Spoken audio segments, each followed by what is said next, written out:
Vanakkam, Namaste, and a very good morning to all of you. All right, everybody, take a second to imagine this, okay? A guiding star whose brilliance lights up the path to a more sustainable future. That's the essence of our guest today. Mr. Arun Krishnamurthy is not only a passionate advocate for our planet, but also a visionary whose dedication knows no bounds. His journey is nothing short of extraordinary, like a rich tapestry woven with innovation, advocacy, and unwavering commitment. Arun's remarkable work in environmental preservation and social justice have created waves of inspiration across the globe. His groundbreaking ideas and dedication are transforming the world, one inspirational step at a time. Please join me in giving a warm and extravagant welcome to the exceptional Mr. Arun Krishnamurthy.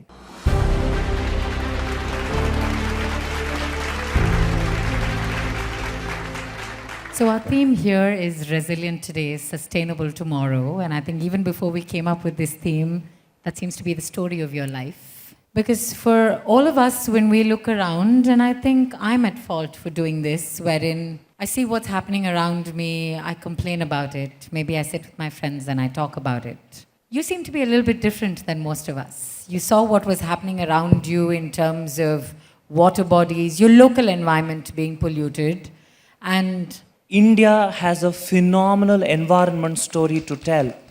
And almost every Indian knows and has it in her or his genes to be sustainable. Think of your grandparents or your home or in the Coimbatore edutukonga. You look at how clean Coimbatore is compared to many other urban centers, and the fact lies in the matter that we've been taught how to live in a clean space, recycle, reduce, and all that matter. Maybe we should add one more R to it, which is refuse. Yes, we would have a compound home, and behind our home would be that drinking water well.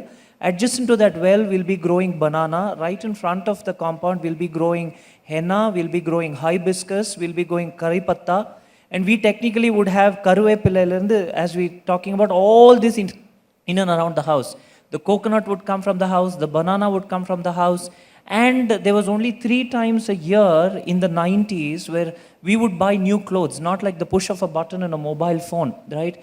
It would be your birthday, it would be Diwali, it would be one of those big festivals, which meant you started valuing things.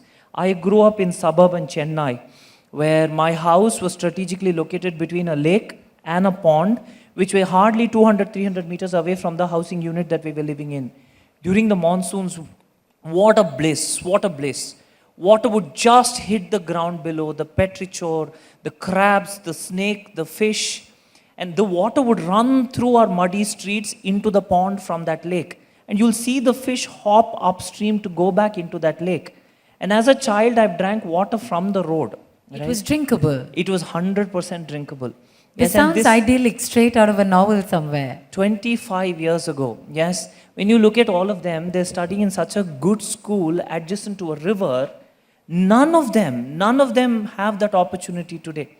And you just look right in front of the school, there's a nice big bamboo foliage, but a little away from the school, when the river is on her own, without people to take care of, it's just construction debris, it's frothing sewage, and this is what we're denying these people. And if we give them fresh air, clean water, a lot of birds, snakes, frogs to live with, I'm sure every single one of them is going to be the Mowgli of Jungle Book or the Harry Potter of Hogwarts. Definitely, and I think that sounds like a very idyllic childhood. I grew up in suburban Chennai. I know exactly what you're talking about, from the paper boats in the rain and hopping with frogs. We all grew up that way. I remember reading this story about you, wherein, and this was with regard to, I think, if I'm not mistaken, you were still in school, like 8th grade or 9th grade, and that's when you had the courage to walk up to a local panchayat leader and convince him to put up a fence around a pond or a kutte or something in your area. Can you recollect that story? The interesting thing about conversations with you, in the previous panel, you spoke about how you find your community, right? I don't think what you and I had in suburban Chennai, they have today, right? When எனக்கு பஞ்சாயத்து தலைவர் தெரிஞ்சதுன்னா காரணம், I was living in that community. And I was out in the streets all the time. Scrape your knees, bruise your elbow. It's not a big deal at all. You're taking We grew up public on the transport. streets. You're always on a bicycle. You're falling down. And we don't live in an immunized, sanitized environment in which these kids today are, right? So there's no point actually blaming them, but rather giving them this interest that maybe step out. This pond which you spoke about was fresh water, lot of fish, lot of birds. Then started this thing, plastic bags started coming into our lives only at that point in time in the 90s. So we have this habit. Why are Indians dirty is a question which many ask. I don't think Indians are dirty. It's been in our genes. Remember, we belong to a society, community which used leaf, flowers, all that would degrade. A banana leaf to a lotus leaf to things that would be used for packaging. We used it and we threw it in the backside of our homes. And we compost where it. it would compost, and then your banana would grow on that. You removed that leaf from my hand and you inserted plastic into it, and I'm just doing exactly that. I'm thinking plastic would find its way and I'm just dumping it everywhere. When we were in school, we were told to throw it into the garbage bin. And now maybe I'm requesting you, don't even throw anything. Look at consuming what only you need, not for your greed. And maybe you should start looking at refusing. Yes, refusing more. That is where it all started. There is a community that's been growing over the years around you, and most of the community I see are youngsters. So, what is it like? What is that energy? What do they look forward to when they come to one of your cleanups? They're very action oriented. We're in another school where I'm introducing to them this concept of Anthropocene. Everything that human beings do has an impact on nature. From these lights to electricity to everything that I'm consuming right now. So I was telling students such as them, like, look, there were different ages. Ice Age, Stone Age. What age do you think we belong to was the question I threw at them. A 4th standard boy stood up and said, garbage. Yes. And this stunned me for the simple reason that this child is seeing only that. Mounds and mounds of garbage. The lakes and ponds have garbage. The river in his city has garbage. And he or she is also polluted with so much digital garbage that they really don't have the time with nature. In the previous panel also somebody spoke and said, like, look, go sit under a tree. That option doesn't exist today. But when we give them that option, I'm sure it's going to happen. The reason why young people, adults love talking, like what we're doing right now. Young people like to be on field, and they're action oriented, they're result oriented. Only request to all of them is, when you're action oriented, when you're result oriented, make sure it's logical, it's scientific, it is legally correct, you're safe in doing it. End of it, it should have a result which can take you forward. If that's sorted, then we're out there, and that's why working with young students is always phenomenal. It definitely is. And I want to take you back to the point that you made, wherein we have reduce, reuse, recycle, and now you've added a 4th R, which is refuse. We as Indians have trouble saying no to things. We have trouble with just refusing things. You are talking about refuse that we need to deal with, but I'm also talking about refusing the consumerist notions that we've been fed with. Because that is the concept you were talking about, which is 90s when we grew up, when plastic was introduced, and suddenly there was something new and novel, and we all took to it. And we also have a panelist who's coming up later who talks about slow fashion, sustainability in your fabric choices, your clothing choices. And you made a reference to how growing up we used to get new clothing twice a year. And we would mend torn clothing and not throw it away. And that's a conversation we're going to have. But what can we do as youngsters? I mean, not everyone's going to be out there in the muck cleaning things up. What can we do in terms of simple, everyday, actionable choices? What can we say no to? What can we say yes to just make the world a slightly better place? With your permission, maybe if lights are also on Can them. we get some house lights, please? There are a few things that we may have to ask the students and the other adults here. Of course. Birds of Coimbatore, if I ask you to name birds, other than crow, sparrow, pigeon, owl, peacock, just think of birds. You don't have to answer yet because there's so many of us, and we'll just play the right hand, left hand game.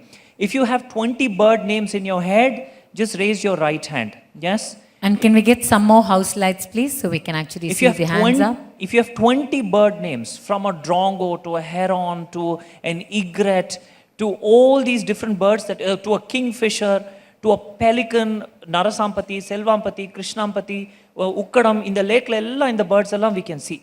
If you have 20 bird names in your head from Coimbatore, think of it, raise your right hand. I see a lot of hands that go up and come right back down as soon as they hear the number 20. Okay. Same goes for the trees of Coimbatore. There, I have 20 bird names, trees of Coimbatore. Other than banyan, people, neem, mango, think of trees, native trees of Coimbatore.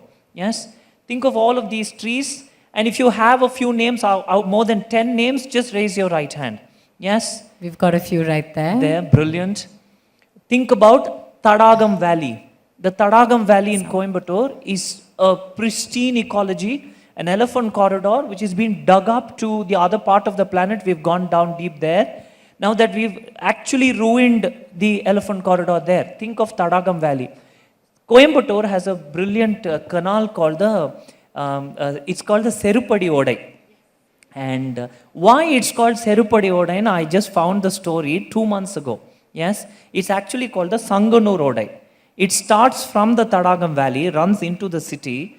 Earlier in the day, the story goes that it used to have so much sand on it, sand bed on it, and we didn't have motorized vehicles. People used to travel on bullock carts, wooden wheels.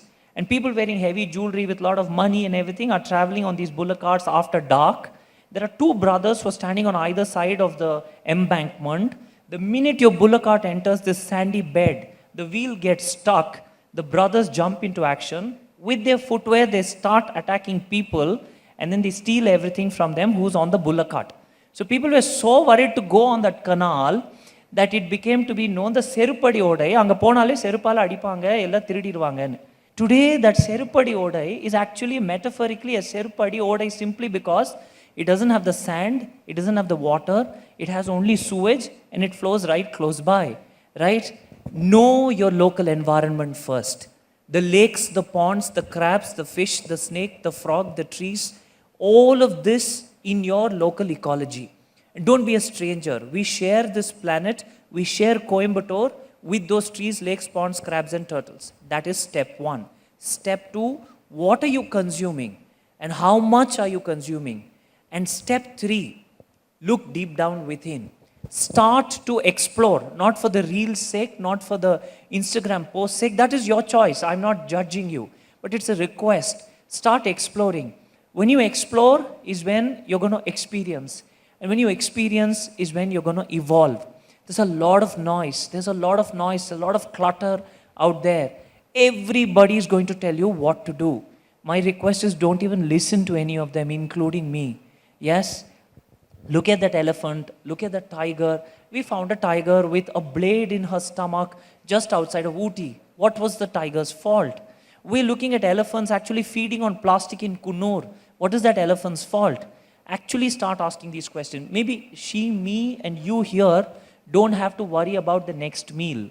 We don't have to worry about the roof on top of our head.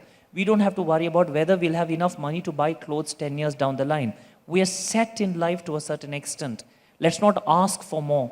Maybe this generation and more should look back about giving back, not in terms of money, in terms of your skill, your effort, and your ability. So I want to take you back to a time when the Keelkatlai Lake, I love that because I have friends who live nearby and I know firsthand the stories of life before, the smell, avoiding certain roads, what used to happen, and to later how now everyone goes to their house so we can have chai and watch the birds.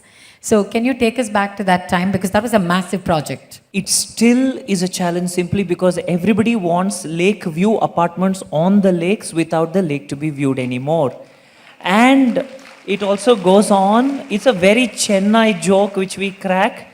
We are so good at rainwater harvesting. Come November, December, the rainwater is in our bedroom, kitchen, hall, everywhere.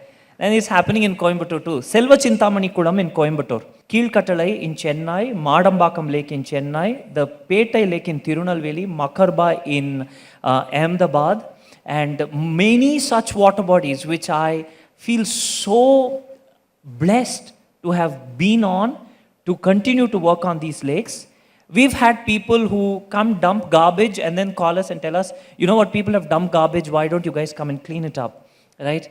And then when we go tell them like, look, it's your responsibility too, you can take care of it, they're like, yes, for another day. Then we decided, let's dig a percolation trench so that the water would penetrate, and then outside the trench, let's get fencing done. Our people are really innovative. They started tying garbage bags to the fence. So then that needed a bit of cleaning. But let me tell you, you asked a previous question as to why young people, these guys become the change makers. The father and the mother in the house with the responsibilities that they hold may not have the time or may even get bogged down by the pressures of life. But when these change makers over dinner conversation are at home making those, asking those important questions, making those decisions, the family changes. The Keelkattale Lake, the Madambakam Lake, the Makarba Lake, all these lakes are, in a way, nature telling us, see, what are we doing? We always talk about save the planet. Who are we to save the planet? Without electricity, I don't know how to get water from the ground below. Without somebody growing my food, I actually don't know how I'm going to be fed. And who am I to save nature? Nature needs no saving. For you and I to continue to walk on the face of this planet, answer with me, with great powers come what? And Spider-Man once said that, which we are aware of. A very unfortunate accident where a famous NBA player with his daughter crashed. Very unfortunate. Who was it? Very unfortunate. Kobe Bryant died in that accident with family. And Miss Kamala Harris is opposing whose candidature in the upcoming US elections? Now, birds of Coimbatore, snakes of Coimbatore, lakes of Coimbatore Kekambodu, the audience was dead silent. From Kamala Harris to Donald Trump to Kobe Bryant to who are we? We are Swifties, aren't we? If we are a Taylor Swift fan. Yes? Now, there goes. Nothing wrong in that's exactly how empowered you are. I can talk to you about Taylor Swift. I can talk to you about Vanuatu, a Pacific Ocean island. I can talk to you about probably Miss Sunita Williams stuck in space. You know all of it. My only challenge is I'm still not able to get you to know about Singanallur tank, Selva Chintamanikulam, Narasampati, Selvampati. இதெல்லாம் பற்றி நான் உங்ககிட்ட பேசணுங்கிறதுக்கு தானே we have this platform. அங்கே தான் வந்து the challenge is Keelkattalai ஏன் அப்படின்னா உங்களை மாதிரி நிறைய students, lot of students, week after week just came there. You know, we found 3 different kinds of dragonfly. I didn't know there were 3 different kinds of dragonfly in one lake. 2 different kinds of frogs. And you will not believe how magical nature is. So many cleanups, never has a single snake ever bitten any of us. And I don't know how. I really don't know how. That's where we have to believe in nature, participate, and unga ஊர்ல இருக்கிற lakes பத்திலாம் please start reading more. Google Earth, Google Map gives you all these lakes and ponds. Come back and tell me what we all have to do together. We're waiting.